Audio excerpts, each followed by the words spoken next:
back to Faded Truth. Stop what you're doing. Hit that subscribe button. It costs $0 to support your girl. You know you're at the best place to get the best mix between cannabis and creatives. And today I have a superstar on the show. She pulled up on me wrapped in rainbow, okay?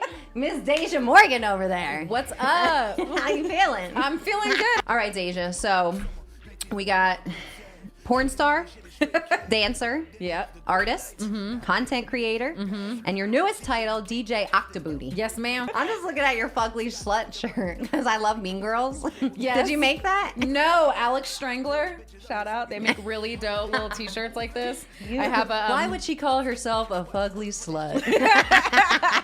When did you make the transition to stripping? You're in retail. You hate it. When did you get the first opportunity to dance at the first strip club? So I had a friend that was like my rave bestie, and we were just messy, just out at parties all the time. And I ended up losing my job working for a hydroponic company and was gonna move to LA to just figure out something new. And my girlfriend, who was a go-go, she had a friend who worked at Foreplay, and she was like, we're going to audition. And I'm like, what? And she was like, get over yourself, you're gonna audition. Because she knew I wanted to be a stripper. Because I talked about it all the time, but I always had like insecure ass boyfriends that were not like giving me the space to do that. So finally, like, I was single, lost my job, whole life had fallen apart basically. Yeah, and my friend was just like, bitch, we're doing this. So we went and auditioned, and it was like the most fun I had ever had in my whole life. And that was in 2012. Okay. And I've been shaking ass ever since.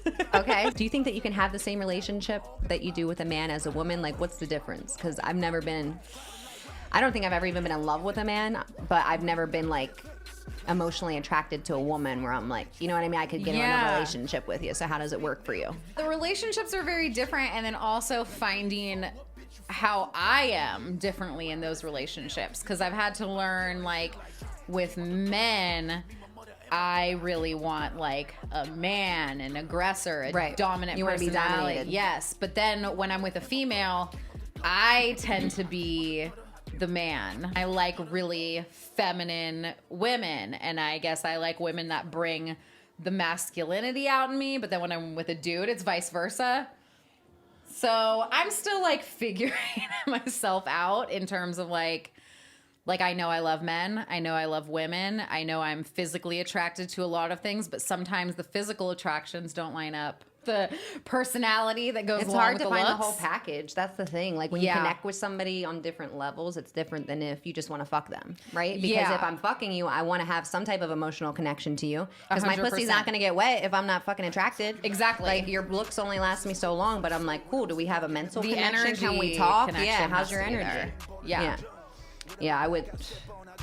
Yeah, that's like a whole problem. Like, I got my girlfriend here and my boyfriend here. You guys are both bitching. You're on your period. Get away from me. Right? Right? I know, because people think, oh, you're bisexual. You have so much more options. You're like, no, I have more options of people to get fucking frustrated with. Okay, so you also competed in nudist beauty pageants. Yeah. I didn't even know they existed. Yeah. They're so much fun. They are. They're the greatest time. What do they judge you on? Like... So the contest I was in, they had a lot of different categories. So they judged you on, like, I don't know, there was like the bigger competition where you could grade in like the whole thing. But then they had like tattoo competition, go-go. I think they had a pole competition, a bunch of different types of styles. So it's just strippers from all over the country that just come, and it's like a whole weekend. And it's a nudist colony. So there's people that like live there. Wow. And that are there all the time. They're like, the event's coming. Yeah. So there's like the regulars. Get your razor ready. Yeah, exactly. And then there's the people that come like every year. That's their thing. And then all the strippers, and everyone's just naked, just hanging out, barbecuing, having contests and games. Like, that's crazy. Yeah. It's crazy that you're that comfortable, and that, you know what I mean? Like, it takes a different type of person to be like, okay, I'm comfortable, like, fuck it. Yeah. And we all comfortable together. Yeah. And we just... It's so freeing. Right. It's so freeing because I was so terrified for so long, and I was so insecure about my body. when I was younger and I had no fat, no cellulite, no stretch marks, not one thing to be insecure about, and I was a million times more insecure. And then once I like forced myself, long before the sex industry, I was just like, time to be naked in nature. And then once you feel like, oh, it's just a body. Like, why am I so stressed out about a body? And then once you can get to that place, it's like, it's just so freeing. So when did you hit 1 million followers on Instagram? Do you remember when it happened? So long ago. I think it was about, oh my God, it was like probably 3 years ago. Yeah, it was a really long time. But I remember the day that it happened. I remember the moment that it happened. I still have the video of my celebration. My girlfriend that I was hanging out with pulled her tits out while we were driving and Happy shoved them around. Yeah, exactly. That was like the level of the celebration. When did you start DJing? I started DJing probably like 4 years ago is when I kind of started to play around with it. And then I was like really ready to go right when the pandemic hit. I was like, time to make my debut. And the world's like, psych. Right. So I've only had like a handful of gigs of me actually out DJing in public. I've been doing DJ sets like on my OnlyFans and stuff. Oh, nice. So I'm like ready to get out there and just be playing for the world. Because like I love performing and I do it at the strip clubs, but it's on such a smaller scale compared to what it could be DJing like in and that's venues. the thing. You're like, all your businesses are going to intertwine with each other. You know what I mean? So like you said, the porn helps this, you know. Exactly. Everything the supports each other. Instagram is going to help that. Like just everything kind of works together. And that's the best. So you're mixed, Jewish and black? Yeah. So my mom's white, my dad's black. So is there anything that like kind of hit you during the whole pandemic? Obviously, Black Lives Matter movement. Like, have you been contributing to helping or, you know, with that cause or like what's going on? Yeah. So for me, it's difficult because I'm on a public platform, right? So people have an expectation of how I'm supposed to handle situations like this, right? And then I have my direct experiences with the people that I live with and the people that I grow up with and the way that we have conversations, the way that we talk about and handle things and try to directly impact the community in our neighborhoods. And so it's hard because of course I'm very emotionally affected when anything negative happens in the black community. I'm very emotionally affected, and I get emotionally affected because the situations itself is bullshit, but then beyond that, the way that I see it affecting the people around me. Right. And seeing people being hurt because it's things that haven't been fixed that they feel need to be fixed.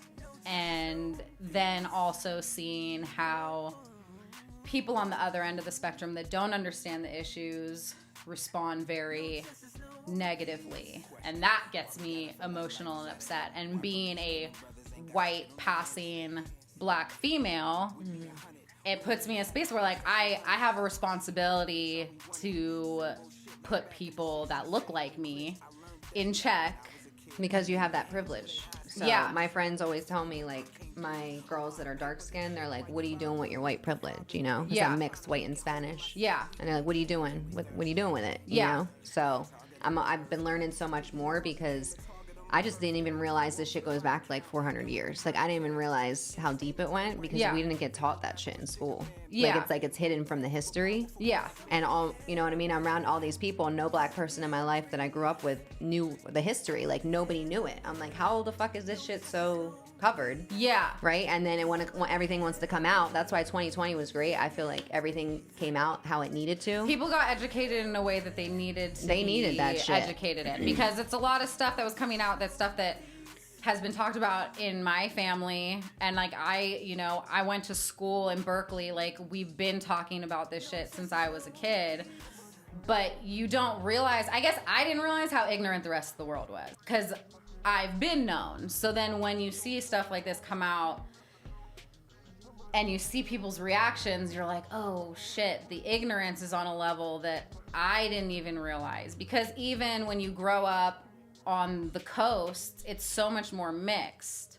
So you don't deal with like the level of racism that they have. Right, like in Atlantic City, like it's diverse. Like it's not like that. That's why I'm like, what the fuck? Yeah, like exactly. So you get very like almost sheltered because you're like, well, everybody's cool with everybody over here. Right. So you're like, it's not that bad.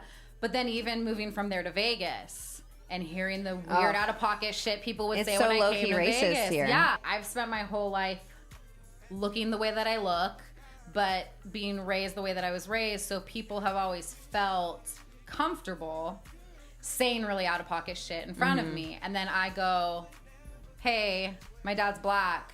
And they go, oh, you're only half, so you shouldn't be offended. Well, even if I'm not any, it's crazy it's crazy how people look at skin color. You know what I mean? Because they feel that they can say that to you because that you look white to them. That's crazy. Yeah.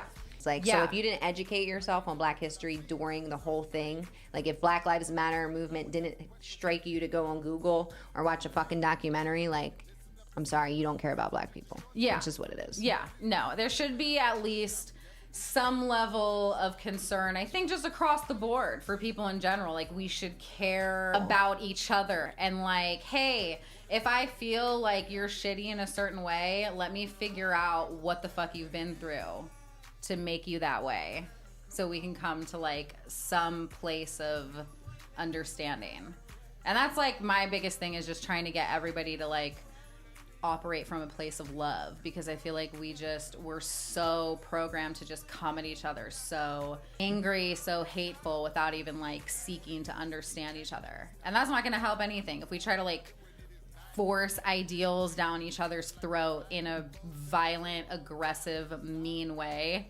People are just going to be defensive, and we're never going to get our points across to each other. You did a couple magazine spreads on like how to keep your relationship spicy, things like that, sex advice. So what do you think overall your best long-term sex advice would be? Because I personally am one of those people, I'm like, how do you fuck the same person for the rest of your life? Okay? Yeah. Like, how am I supposed to, like, what are we going to do at one point? Like, what weird shit are we going to be doing? Yeah.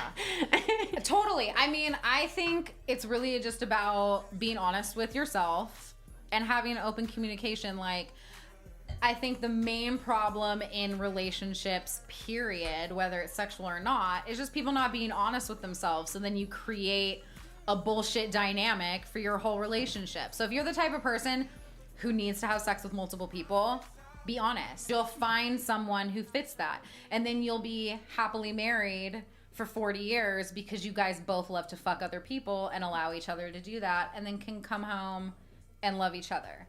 But if you are not into that and you want to be totally monogamous, but you like to watch your wife get fucked while you're in the closet, like, cuckolding. Yeah, that's what it's called. Yeah. I know a lot of people who have really weird fantasies, but they're happily married into their old age just because they're honest about their weirdness. So just be real. We're all fucking weird. It's okay. So what's your ultimate fantasy? Oh my goodness. I haven't been asked that question in a really long time. Oh my, I think, of course, there would be multiple females involved. Maybe a couple dudes. We could have like 2 dudes and like 3 females. Like heights, like up really high, like top of the waterfall, like treehouse level heights, to where it's like frightening, secluded, but like really intense, but nothing else around. So all you can focus on is the intensity of what's happening right then, and then like the nature around you. Okay. Orgy in the wilderness, I guess you would say. I feel like that's so weird. That's going to be a new show. That's going to be Orgy in the Wilderness. Who cares about Naked and Afraid? No, it's super important, like, getting your first and second chakra grounded. And, like, when you have that connection to, like, the rest of the planet and the universe, it, like, the way it ups your sexual energy is so intense. And I know it sounds weird to probably anybody who hasn't like connected spirituality and sexuality and like nature, but once you get that magical fusion, it's beautiful. Find your passion, find what makes you happy, harness that energy, manifest and just, I don't know, just own your shit. Just turn whatever you love into what you can live off of. And I feel like that's the key to happiness. Amen. OCTOBOOTY Posse. Subscribe to Faded Truth on YouTube. Hit that motherfucking subscribe button. Hey. Did you have a good for time? having me. Yeah. No, that was fun. Yeah. You caught me off guard a couple times. I wasn't ready for a couple of those, but Hey, that's what I do. yeah. No, that's good. That's good. That's a good interview. Thank you so much for being here. I appreciate it. We're going to see you in all cities. Yes. Shaking the booty. Shaking the booty. And DJing in all the cities too. And DJing. Until next time, peace. Pink hair, python, messy bun, bandit. Tatted from my booty to my fingers to my ankles. I'm a hood